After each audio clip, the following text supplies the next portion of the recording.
Hello and welcome. Today is Friday, the 18th day of August 2017. Welcome. My name is Derek, and I want to do a little reply to the Cryptos Kill Silver video by the Truth Never Told channel by Crystal Wayne, and just go over it a little bit. And this video was done on this particular day. I watched it and took some notes. And it starts off by stating that the people in general are getting into Bitcoin rather than that of physical silver. A lot has been shown within the Silver Eagle sales, which have been a major disappointment, to say the least. And that says one side of the story. I think the ones who know the best would be actual big silver dealers, APMEX, all the major companies that sell silver, because are there people that are saying, you know what, I don't want the Silver Eagle?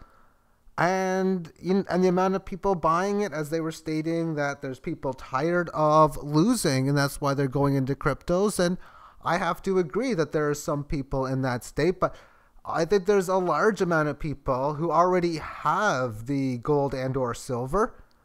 And that's why they are finally getting into cryptos. They're like, well, I already have the amount of ounces of silver that I need, and I have no Bitcoins. And they give it a shot. And if they give it a shot before the high, and that's been the case so far for almost anybody below 3,000 so far, that they're doing pretty well. Attached within this video was Chris in 2012 talking about being successful on the wealth paradigm, being on the right side of this generational wealth transfer. And charts and numbers don't lie. As I look at this monthly Bitcoin chart and see through the duration of 2012, it was trading at the start of the year at $4 and ending the year at around 16.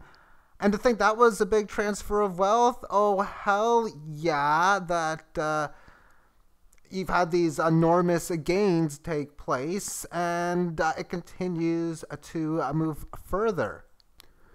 Now, assume two people had $3,400 back in 2012, and with silver at $34 back in the time, or maybe a little below that, getting 100 ounces, and then another person spending, we'll say, even $14 worth, and at 3,400, that would be about 240 or so Bitcoins, which today could buy 56,000 ounces of silver.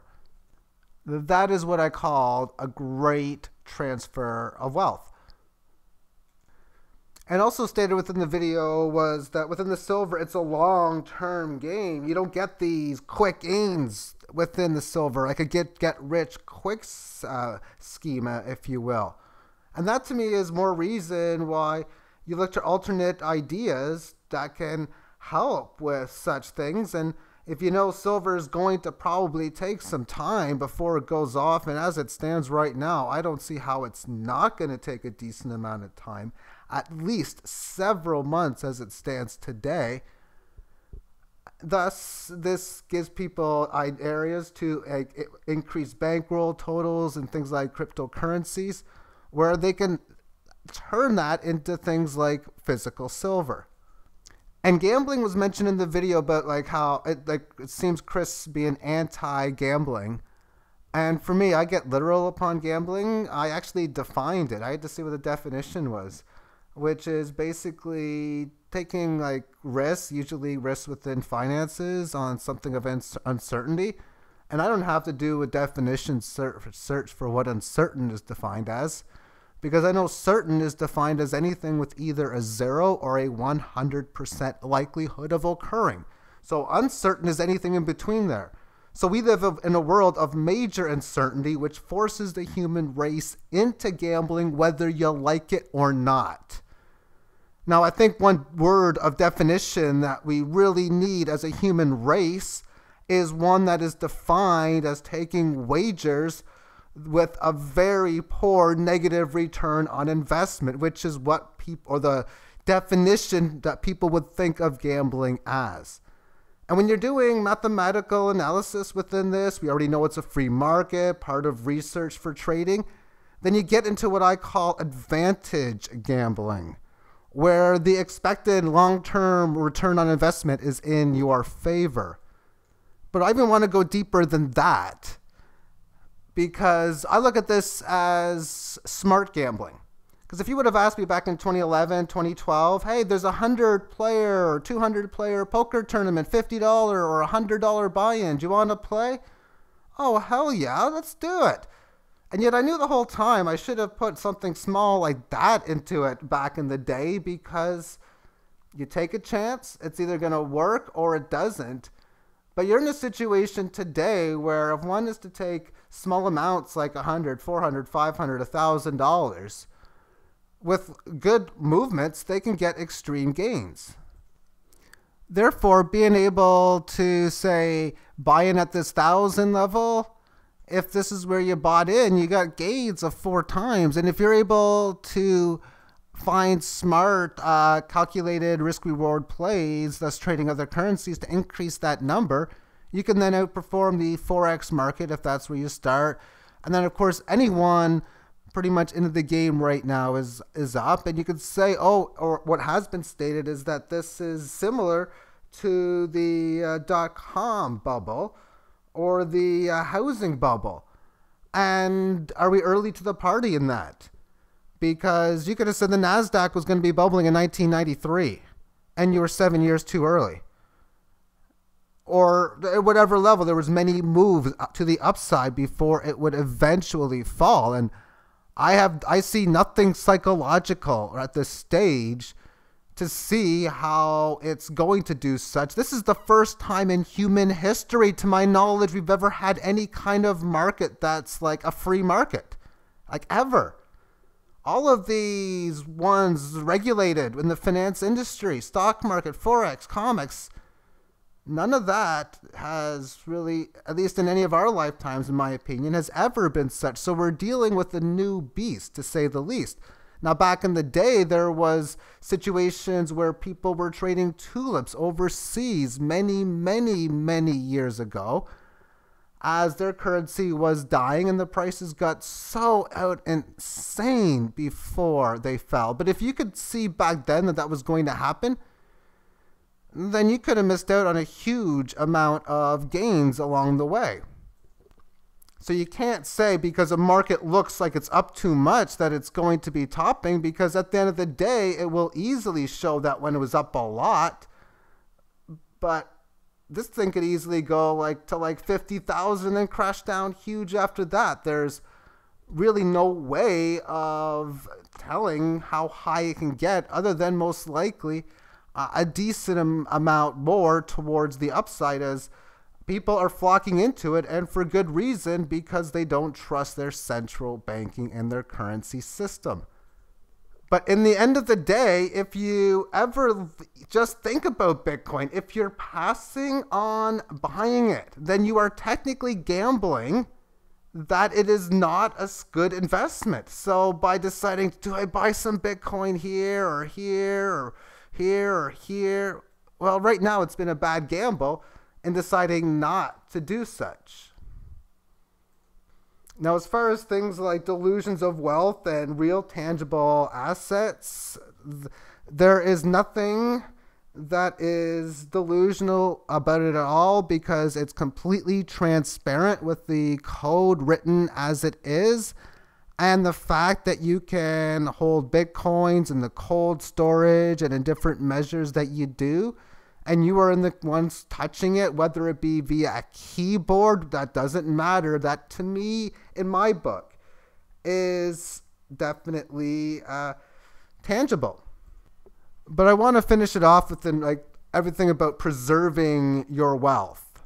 And quite frankly, if you don't have much wealth, and I really never ever have, then there's only so much you can do with what you have. And thankfully, within this large Bitcoin rise that has taken place, I've bought probably a little more silver this year than I have in any year in my life. This is just a little more than my biggest buy year probably would have been 2010.